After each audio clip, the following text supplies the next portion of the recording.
Good morning, hello and welcome to the Hoof GP.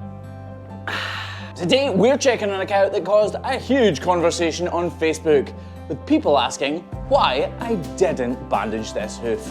Guys, this is the Hoof GP. If you haven't subscribed or followed the page, do so right now. And I won't let it rush when I see you dance, and the moment comes when I fall and time goes slow.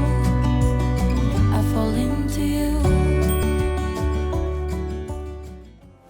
So today we're headed to a really local farm. It's the 29th of December. I'm absolutely full of turkey. We've been eating non-stop and had a great Christmas. We really have. But it's back to work today. So we're on our way down to local farm to check how this cow is going. And I'm taking Bam Bam along for the ride. It's a fine southwest Scottish day here. But to be honest, the rain makes this place what it is. So I don't mind it too much. The wind, however, can do one. So this is how the cow we're going to see looked just a week ago. She really was in a huge amount of pain, and Jack, the dairyman, had done an awesome job of putting a block on to get some of the weight off that sore point in her foot, but she'd become infected. She actually went lame just after the first time we were there trimming, so we didn't have a chance to see her, which is why Jack did. So we trimmed her, we did the best we could and applied iodine. A lot of people said, why didn't you bandage it? But for me, there was no secondary infection there. There was no dermatitis, there was nothing on the skin to kill. And applying iodine will dehydrate the skin, the tissue area, and allow a protective barrier to form over the lesion, allowing fresh, new hoof horn to form underneath and fix that sore part, the ulcer that was exposed on her foot. That's the hope anyway. It's a week later and we're on our way to see how she is now. So, here she is. And just like that, we're at the farm, ready to get her out of her straw pen. Right, go and open the gate. You have to pull, twist it and pull.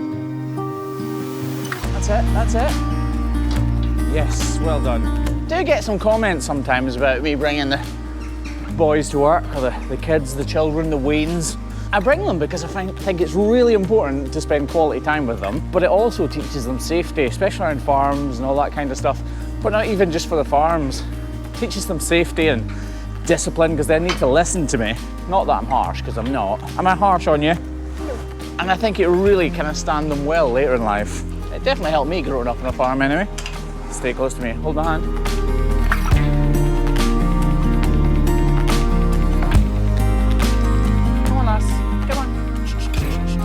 Stand next to the steer.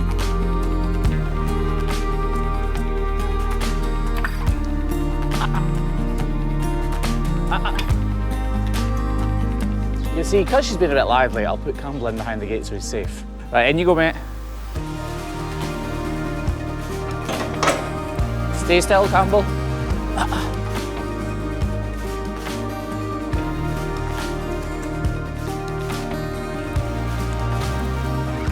Stay there, darling, okay?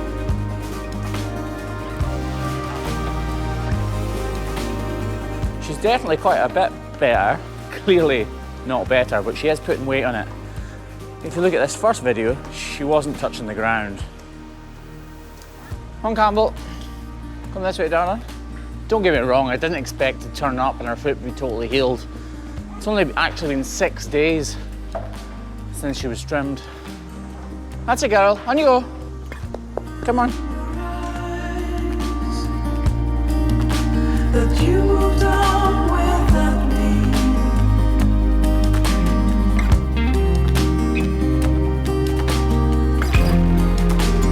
Then the wind. Okay, so how are we doing? Well, actually not too badly at all. Get rid of some of this poop.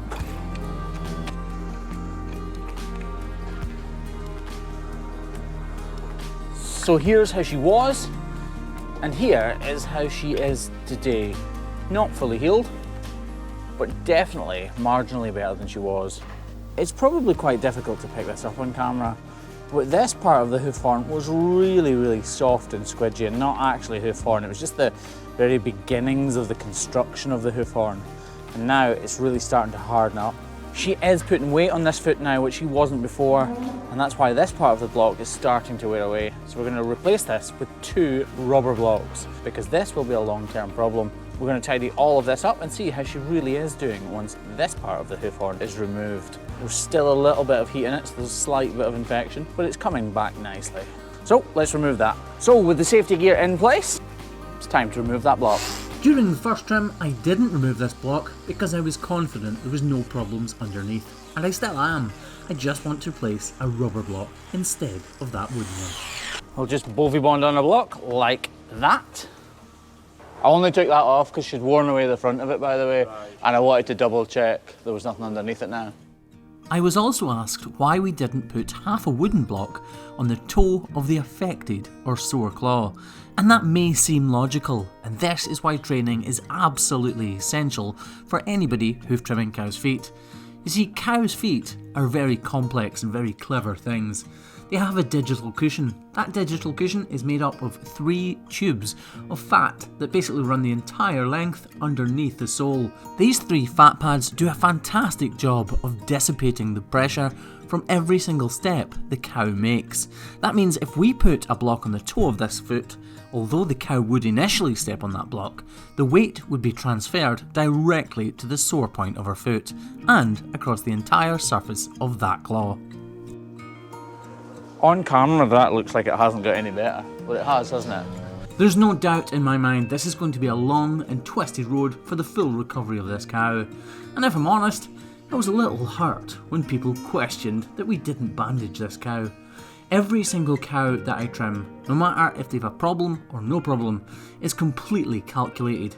I genuinely put everything I possibly can into healing these creatures, and I love my job. So, maybe I take things a little personally. So I'm definitely not calling this a success yet. She's marginally better, and the swelling is down, and it is on the road to recovery, but it's nothing like there yet.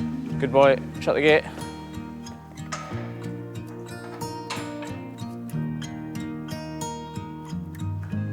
She is actually starting to put more weight in it. So for me and Campbell, it's bye for now. Bye! Bye! Remember to subscribe.